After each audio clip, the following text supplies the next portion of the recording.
Okay, I just ranked all 48 teams heading into this World Cup, and some of these rankings are going to spark some serious arguments. So let's get into it. Let's start with Asia, because honestly, this region is walking into the tournament with more confidence than ever before. The quality has improved, the depth has improved, and a lot of these players are now competing week in and week out in the top leagues in the world. Other Asian nations are also impressing people with discipline and organization. None of them are being mentioned as title contenders, but almost everyone expects this region to produce a few surprises along the way. If you look at the overall strength tiers, no Asian team makes it into the very top groups, the ones reserved for genuine title favorites or direct challengers. But that doesn't mean there's nothing exciting here. In the dark horse tier, the one team representing Asia is Japan. The Samurai Blue were actually the very first team to qualify for this World Cup after beating Bahrain. Their goal is bold: a first ever quarterfinal appearance, although whether that's realistic is still debated back home. They're in a tough group alongside the Netherlands, Tunisia, and Sweden. But here's why people are taking them seriously. In qualifying, Japan scored 30 goals and conceded only 3. They also went on a 6-match winning streak that included victories over Brazil, Scotland, and England. Yes, you heard that right. Even losing winger Kaoru Mitoma to injury hasn't changed the general feeling that Japan is one of the most dangerous dark horses at this tournament. One tier down, you've got 3 more Asian nations: Saudi Arabia, Uzbekistan, and Iran. None of these are quite at dark horse level, but each of them has something worth watching. Iran qualified after a 2-2 draw with Uzbekistan. They're currently ranked 21st in the world and have plenty of experienced players. But their journey has been complicated by political tension with the United States, forcing them to base themselves in Mexico and travel for every single match.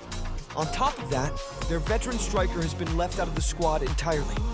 Uzbekistan, on the other hand, are making their first ever World Cup appearance. Under coach Fabio Cannavaro, they're building everything around a rock-solid defense, anchored by Manchester City's own center-back. And then there's Saudi Arabia, who qualified despite a chaotic run of different coaches.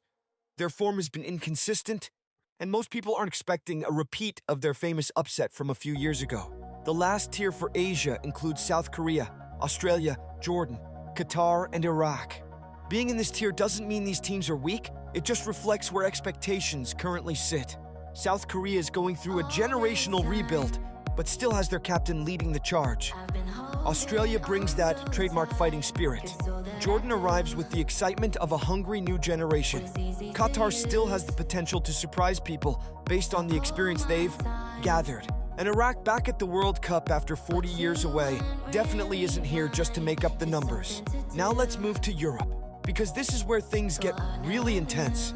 Europe continues to dominate the power rankings simply because their top footballing nations keep producing elite talent across every position year after year. At the very top, the absolute title favorites, you've got 4 nations: Portugal, Spain, France, and England.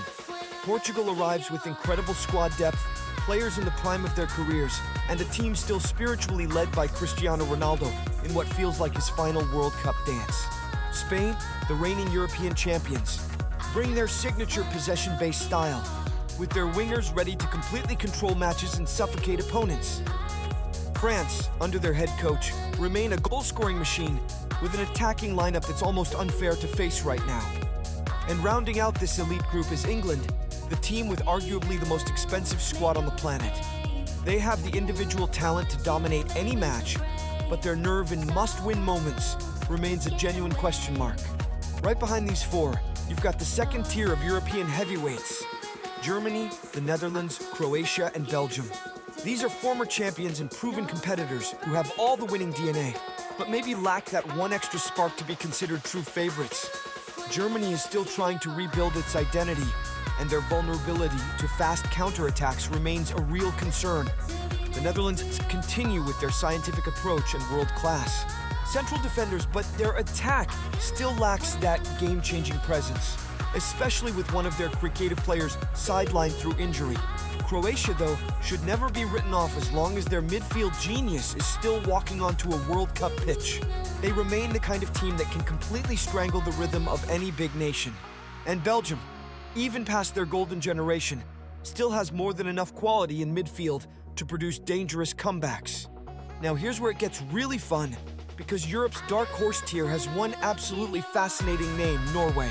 After years of missing major tournaments, Norway now has a genuine golden generation, led by two world-class stars. One of them scored 16 goals in European qualifying alone, more than double the next highest scorer. The other is one of the best creative minds in the game. Norway's danger comes from direct, attacking football that punishes even the smallest mistake. The only question mark is the heat in North America, which could be a real soul challenge for players from such a cold climate country. But make no mistake, Norway has the firepower to knock out any title contender. One tier below that, you've got a true 50-50 group: Turkey, Austria, and Switzerland. Turkey plays with raw emotion and has two of the brightest young stars in the world right now, promising a wild but sharper style of football. Switzerland, meanwhile, continues to be the great spoiler, playing scientifically sound defense and staying ice cold in penalty shootouts. And Austria brings relentless high-intensity pressing that suffocates more flashy opponents. And finally, in the last European tier, you've got teams who are simply thrilled to be there: Scotland, Sweden, the Czech Republic, and Bosnia and Herzegovina. They might be considered easier opponents on paper, but their mental toughness and physical style of play shouldn't be underestimated. Sweden is going through a talent shortage, but is improving under their current coach, while Scotland thrives on raw energy from their fans. Sometimes, one moment of magic is all it takes to make history. Now let's head over to South America and the CONCACAF region, because honestly, this might be where the most exciting teams in the entire tournament are hiding. At the very top, the only team I'm putting in the genuine title favorite tier is Argentina. Not just because they're the defending champions, but because right now, they have the most important thing a team can have at a World Cup: stability. The core group that won it all is still there, and Argentina is no longer a team that depends entirely on one individual. For me, they're still the South American team I trust most to defend their title. One tier down, Brazil. A lot of people want to push Brazil into the very top tier because of their history and star power.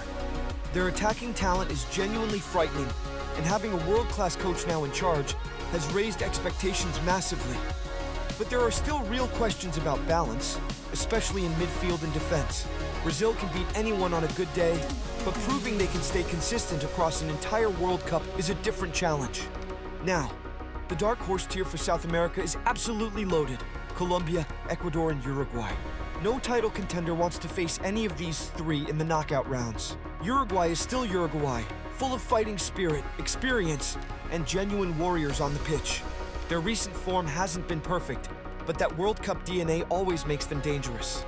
Colombia brings something different: speed, technique, and players capable of producing magic out of nothing. If they rediscover the form that gave them that long, unbeaten run, they could replicate the kind of run we saw from Croatia or Morocco in recent tournaments. And then there's Ecuador, a team I personally rate very highly. Their defense is among the best in South America. Their only weakness is in front of goal, but with a favorable draw, they could go incredibly far. For CONCACAF, the United States and Mexico sit in a really tricky tier to define. The United States has arguably the best generation of players in their history, plus home advantage, but they still haven't proven themselves in truly high-pressure matches. Mexico also benefits hugely from playing at home, capable of brilliance against strong teams but inconsistency against weaker ones, which is exactly why they sit just below dark horse status. In the final tier here, you've got Canada and Paraguay. Canada has plenty of speed and talent, but lacks the squad depth to compete with the very best. Paraguay has a tough defense and a fighting mentality, but overall, the quality gap compared to most World Cup teams is still noticeable. Now finally, let's talk about Africa and Oceania. Africa continues to produce teams with incredible athleticism, speed, and more players competing in elite leagues. And several of these nations are seen as genuine candidates to make a deep run. The highest-ranked African team, and the only one in the dark horse tier, is Morocco. After their historic semi-final run a few years ago, Morocco proved that wasn't a fluke. They've kept their core intact, and what makes them so dangerous isn't really one superstar, it's their balance as a team. If any non-favorite is capable of repeating a fairy tale run, it's Morocco.